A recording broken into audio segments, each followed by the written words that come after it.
받으사 십자가에 못 박혀 죽으시고 장사한 지 사흘 만에 죽은 자 가운데서 다시 살아나시며 하늘에 오르사 전능하신 하나님 우편에 앉아 계시다가 저희로서 산 자와 죽은 자를 심판하러 오시리라. 성령을 믿사오며 거룩한 공회와 성도가 서로 교통하는 것과 죄를 사하여 주시는 것과 몸이 다시 사는 것과 영원히 사는 것을 믿사옵나이다. 아멘. 찬송가 70장 찬송하시겠습니다.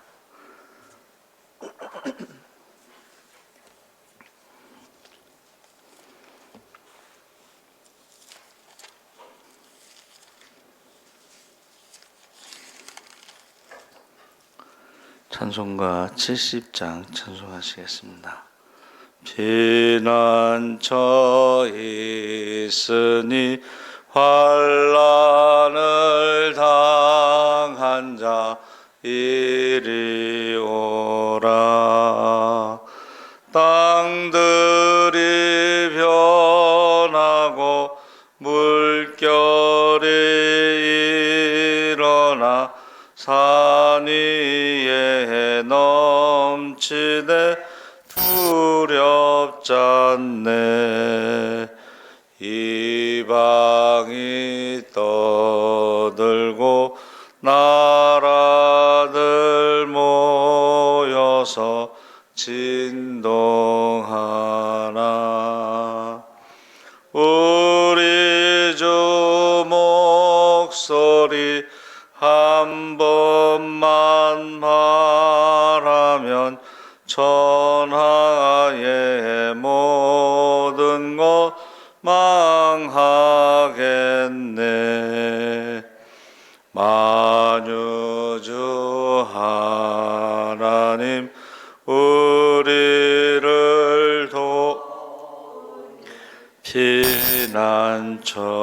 피난처요.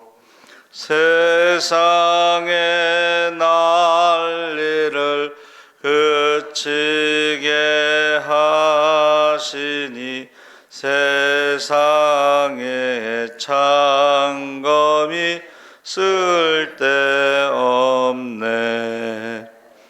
높으신 하나님 우리를 구하니 할렐루야.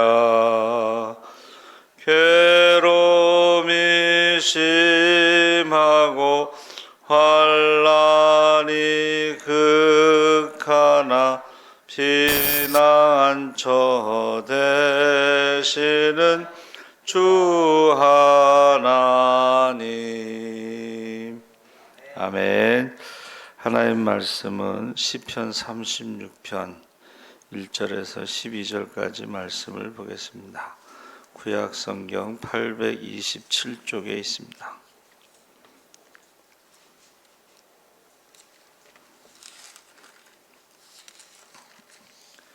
36편 1절에서 12절까지 다 같이 읽겠습니다. 악인의 죄가 그의 마음속으로 이르기를 그의 눈에는 하나님을 두려워하는 빛이 없다 하니 그가 스스로 자랑하기를 자기의 죄악은 드러나지 아니하고 미워함을 받지도 아니하리라 함이로다. 그의 입에서 나오는 말은 죄악과 속임이라. 그는 지혜와 선행을 그쳤도다. 그는 그의 침상에서 죄악을 꾀하며 스스로 악한 길에 서고 악을 거절하지 아니하는도다. 여호와여, 주의 인자하심이 하늘에 있고 주의 진실하심이 공중에 사무쳤으며 주의 의는 하나님의 산들과 같고 주의 심판은 큰 바다와 같으니이다. 여호와여, 주는 사람과 짐승을 구하여 주시나이다. 하나님이여, 주의 인자하심이 어찌 그리 보배로우신지요. 사람들이 주의 날개 그늘 아래에 피하나이다. 그들이 주의 집에 있는 살진 것으로 풍족할 것이라. 주께서 주의 복락의 강물을 마시게 하시리이다. 진실로 생명의 원천이 주께 있사오니 주의 빛 안에서 우리가 빛을 보리이다. 주를 아는 자들에게 주의 인자하심을 계속 베푸시며 마음이 정직한 자에게 주의 공의를 베푸소서. 교만한 자의 발이 내게 이르지 못하게 하시며 악인들의 손이 나를 쫓아내지 못하게 하소서. 악을 행하는 자들이 거기서 넘어졌으니 엎드려지고 다시 일어날 수 없으리이다. 아멘. 할렐루야. 좋은 아침입니다. 잘 오셨습니다. 감사합니다. 오늘 말씀의 제목을 사순절 신앙 양심, 시편 36편의 악인들의 죄악의 행위를 배경 삼아서 하나님의 인자하심을 송축하고 있습니다. 1절에서 4절까지는 인간의 사악함에 대해서 일반적인 묘사를 하고 있고 5절에서 9절은 하나님의 속성들의 아름다움을 표현하고 10절에서 12절은 마음이 정직한 모든 자에게 하나님의 선하심을 나타내 보여달라고 하는 믿음의 기도입니다. 그래서 이 시가 매우 아름다운 문체로 되어 있는데 1절, 4절의 그 악인에 대한 간결한 묘사, 그것이 이제 도덕적 타락의 세 단계를 진행하는데 첫 번째 단계가요, 양심을 무시하는 것입니다. 그리고 두 번째는 양심의 가책을 받지 않고 세 번째는 완전히 타락해버린 양심의 부추김을 받아 죄를 짓습니다. 그래서 1절과 2절에 그 마음으로 죄를 짓고 3절에는 혀로 죄를 짓고 그 다음에 4절에는 손으로 죄를 짓습니다. 이게 마음에 양심의 꺼리낌이 없이 죄를 짓는 과정을 보여주고 있습니다. 그래서 36편 1절에 내 마음은, 그게 수리아 역이나 70인역에서는 그의 마음으로 되어 있는데 이 문맥을 이렇게 보면 그의 마음이 더 맞습니다. 그래서 죄인이 악인의 심중에게 그에게 이르기를, 죄악이 악인의 심중에 말한다는 것은 죄가요, 죄인에게 다가와서 마치 그것이 하나님의 음성인 것처럼 말을 한다는 거예요. 괜찮아, 아무도 모르는데 뭐 하고 하나님의 음성처럼 들린다는 거예요.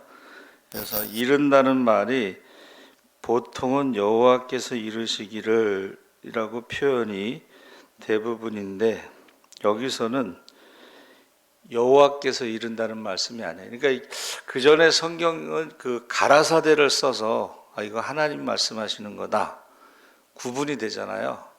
그런데 이 가라사대를 안 쓰고 이른다는 말을 쓰니까 이게 하나님이 대부분은 이제 361회 정도 이른다는 말이 나오는데 대부분은 하나님이 말씀하시는 거예요. 그런데 여기서 이른다는 것은 죄가 악인에게 말하는 거예요. 속는 거예요. 왜냐하면 생각해 보세요. 계속 하나님께서 말씀하셨잖아요. 가라사대로.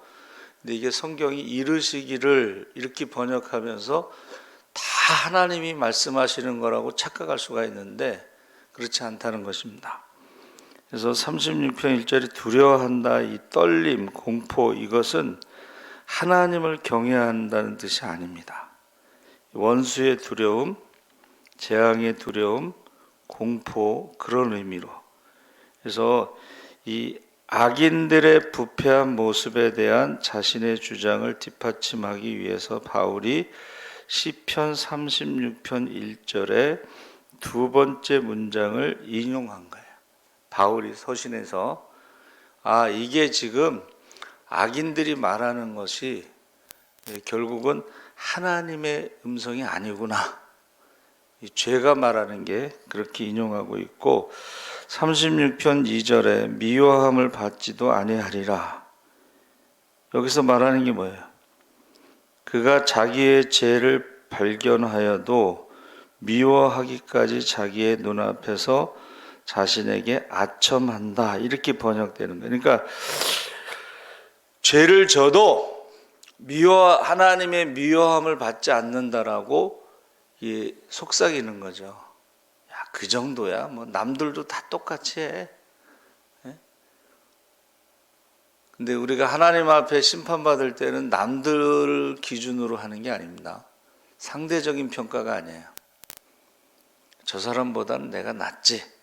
안 믿는 사람보단 우리가 낫지. 이런 상대적인 평가가 아니고 하나님 앞에서는 죄에 대해서 절대적인 평가를 하는 것입니다. 하나님의 말씀을 기준으로 심판하시는 것이지 다른 사람과 비교해서 심판하시는 게 아니다. 그래서 36편 2절에 미워함을 받지도 아니하리라, 이것은 하나님의 음성이 아니라는 거죠. 그래서 36편 3절에 지혜라고 하는 것은 3절 4절에 악의 발전 과정을 보여준다. 그러니까 처음에는 선행을 그치는 데서 시작해서 죄악을 꾀하고 악을 행하기로 작정해서 마침내는 양심의 가책이 없이 악을 행하는 거예요. 그러니까 우리가 사람이 한 번 죄를 짓는 게 어렵지, 그 다음부터는요 양심이 화인 맞아서 계속 죄를 져도 무감각해지는 거예요. 우리가 한 번 예배를 이제 빠지는 게 어렵지, 계속 빠지다 보면 이제 한 달만 교회에서 예배를 안 드리잖아요. 그러면 그게 아주 익숙해져.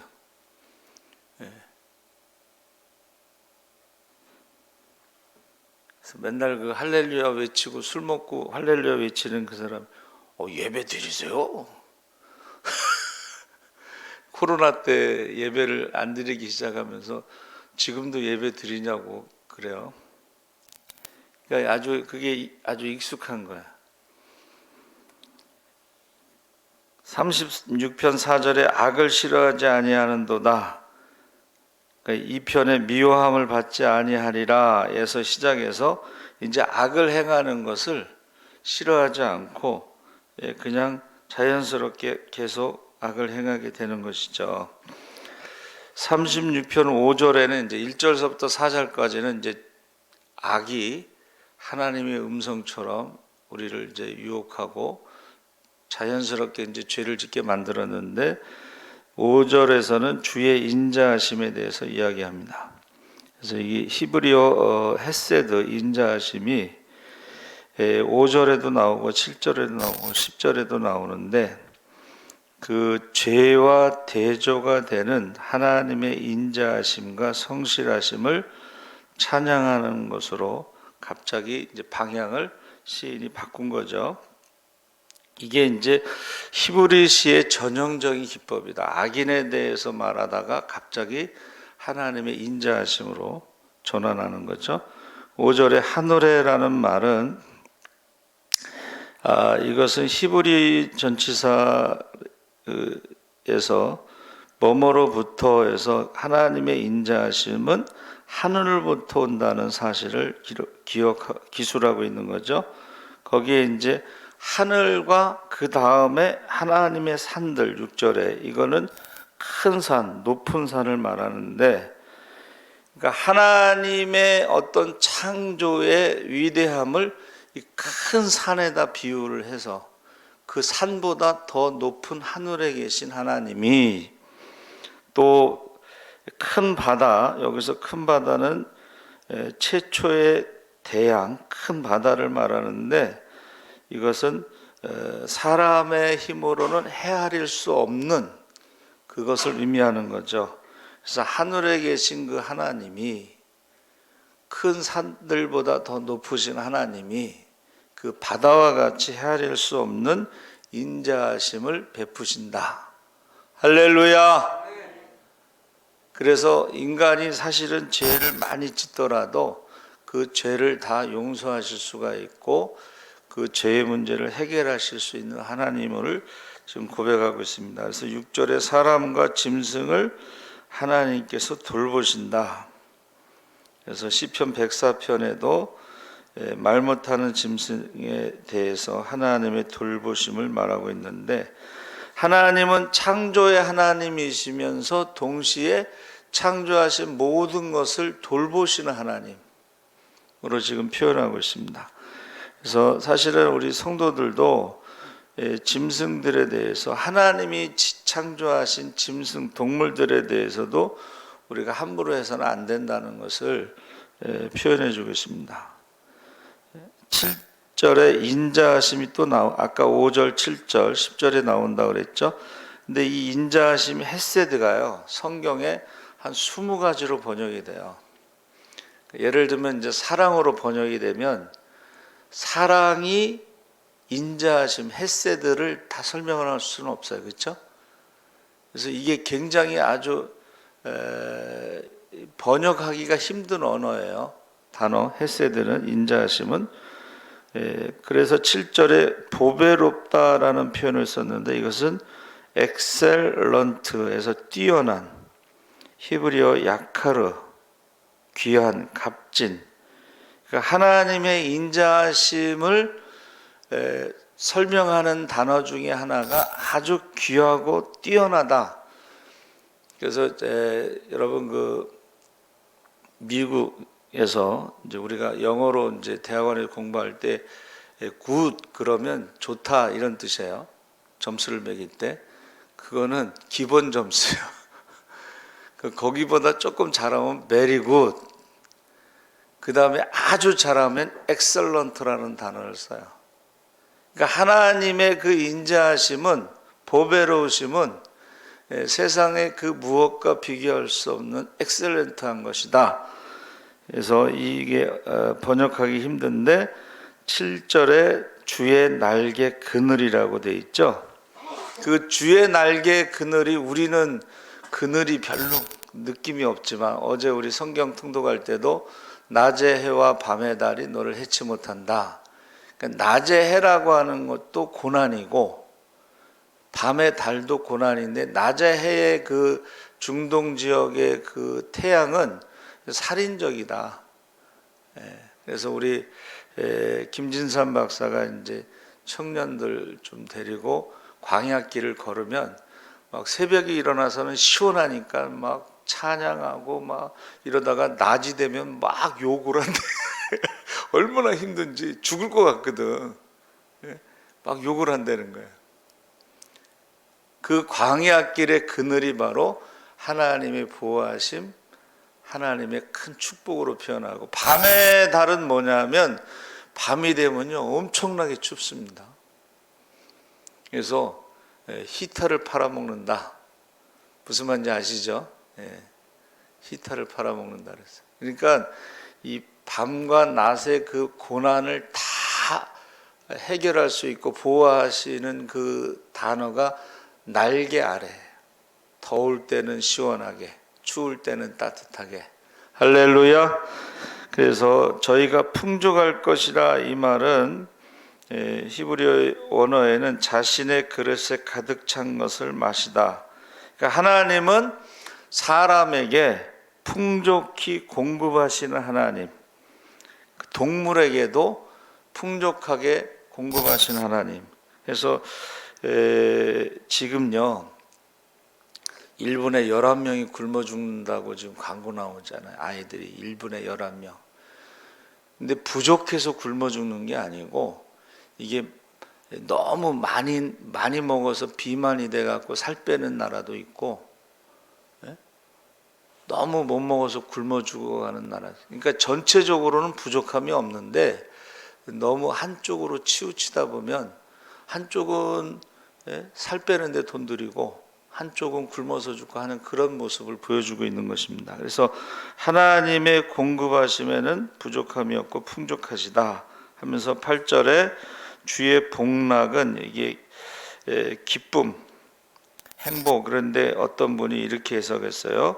하나님은 행복하시고 신앙은 사람을 행복하게 만들고, 이 행복은 하나님의 행복과 동질의 행복이고, 이 행복이 영혼의 필요를 채워주고, 이 행복을 소유한 영혼은 그 누구도 불만족을 느끼지 않는다.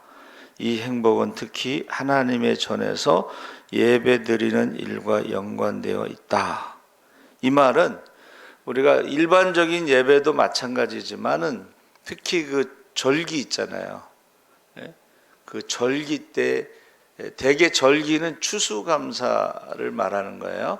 그래서 하나님이 그 복을 주셔서 풍성하게 추수한 다음에 하나님 앞에 감사할 때에 그 풍족함, 그 복락, 그 행복을 말하는데 이제 가난한 이웃들을 초대해서 너희가 하나님의 축복에 대해서 그들에게 말하고 좀 나눠줘라. 우리가 전도할 때도요, 그냥 말로만 막 하는 게 아니고 나눠주면서 하나님이 이렇게 축복해 주셨습니다 하고 나눠주면서 전도하는 게 그게 절기라는 것입니다. 축제라는 것입니다. 그래서 그 하나님의 축복을 8절에는 강수, 물 부족을 경험하는 팔레스타인 거민들에게 특히 설득력 있는 것이 바로 강수의 축복인데 이른 비와 늦은 비.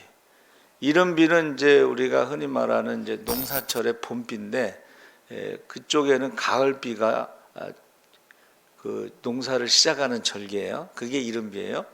그리고 이제 늦은 비는 추수하기 전에 또 비를 주셔서 풍성하게 열매를 맺게 하는 것입니다. 그리고 9절의 생명의 원천은 생명, 우리 육신의 생명, 영적인 생명, 이생의 생명, 내세의 생명, 모든 생명의 근원은 하나님이시다 하는 것을 말해주고 있습니다. 9절에 주의 광명 중에, 여기서 주의 광명은 하나님은 빛이시기 때문에 우리가 깨닫지 못한 것은 어두움에 있는 것이고 하나님에 대해서 우리가 깨닫는 것이 내 안에 있는 것은 어둠뿐이오니 내게 빛을 비추어 주소서. 그래서 이 빛은 구원의 빛을 말하는 것입니다. 그래서 10절에 주를 안다는 것이 바로 구원에 이르도록 계획하시는 것을 말하고, 그래서 너희가 성경에 구원에 이르는 것을 알고 그것을 연구하거니와 이 성경이 나에 대해서 증거하느니라. 그러니까 우리가 성경은 구원에 이르는 지혜라는 것을 알고 성경을 연구하는데, 공부하는데 그 공부의 그 핵심이 바로 예수에 대해서 아는 것이다. 이렇게 설명하신 거죠. 그래서 그 인자하심으로 이제 10절에 세 번째 나오는데 그것을 계속하시며, 하나님의 인자하심이 계속 영원히 해서 아까 이제 그 헤세드라는 단어를 해석하기가 어렵다 그랬는데 사실은 한문의 은혜라는 단어가요, 은혜의 은자가 보호하다 이런 뜻이고 해자가 계속이라는 뜻이에요. 그러니까 하나님의 인자하심, 헤세드는 하나님이 영원히 계속되는 것이다 이렇게 설명하면서 나를 쫓아내지 못하게 하소서. 그 하나님의 은혜의 자리에서, 예배의 자리에서 원수들이 나로 쫓아내지 못하게 해달라. 이 말은 우리가 압살롬이 반란을 일으켰을 때 다윗이 마하나임까지 도망가잖아요. 그러니까 예배를 드리지 못하는 거예요. 예배의 자리, 축복의 자리에서 지금 도망갔죠. 그러니까 다윗의 소원은 뭐냐면 내가 다시 왕위를 되찾겠다 이게 아니에요. 영적으로 내가 예루살렘에 돌아가서 하나님 앞에 다시 예배 드릴 수 있도록 그 예배의 자리, 축복의 자리에 앉게 해달라고 하는 그런 기도를 합니다. 그래서 거기 12절에 거기가 뭐예요? 바로 우리의 기도가 응답되었을 때에 우리가 하나님 앞에 예배드리고 하나님의 축복의 자리에 앉았다는 것은 하나님이 악인들의 멸망을 우리에게 보여주시는 것이다. 그러니까 예배를 드리면 그것이 악인들의 심판의 자리가 되는 것이고 우리에게는 축복의 자리지만, 그래서 악인들의 완전한 멸망을 보여주는 하나님의 의의 계시의 장면으로 이제 마치고 있습니다. 그래서 아까 말씀드린 대로 이 헤세드, 히브리어를 이제 파자하면 울타리, 버팀대, 과정 이래 갖고 보호하시는 거예요. 그러니까 한문의 은혜 은자가 보호라는 말하고 히브리어하고 같아요. 그러니까 우리가 헤세드를 많은 인자심, 은혜, 사랑, 은총 여러 가지로 번역하지만 결국은 그 단어의 뜻이 바로 보호하시다. 근데 영원히 보호하시다. 할렐루야. 그런 의미가 있는 거예요. 그러니까 성경에서요 가장 좋은 단어가 은혜라는 거예요. 은혜. 이 은혜라고 하는 것은 우리가 부모님의 은혜도 있지만 그 부모님의 은혜하고는 비교할 수 없을 만큼의 영원하신 은혜. 부모님의 은혜는 이제 돌아가시면은 더 이상 부모님의 은혜를 받을 수가 없지만 하나님은 영원하신 분이시기 때문에 우리를 영원히 은혜를 베풀어 주신다. 그것을 지금 고백하고 있습니다. 그래서 저는 그 복음송가 은혜 아니면 살아갈 수가 없네. 호흡마저도 다 그의 것이니. 그 은혜라는 그 찬송가의 가사가요. 그 암에 걸려서 몇 번 죽을 고비를 넘기고 나서의 그 찬양이고, 나를 지으시니가 하나님, 나를 부르시니가 하나님. 그 박종호 그 가수도 암으로 이제 죽음에서 고침받고 나서 찬양한 것, 고백한 것입니다. 그래서 저와 여러분이 꼭 사순절 기간 동안에 그 하나님의 은혜를 체험하시기를 주의 이름으로 축원하옵나이다. 살아계신 하나님 아버지, 우리가 사순절을 지금 보내고 있습니다. 이 사순절 기간에 하나님의 은혜를 묵상하게 하시고 십자가의 은혜를 묵상하게 하시고 그 십자가의 은혜를 많은 사람들에게 전할 수 있게 하여 주시옵소서.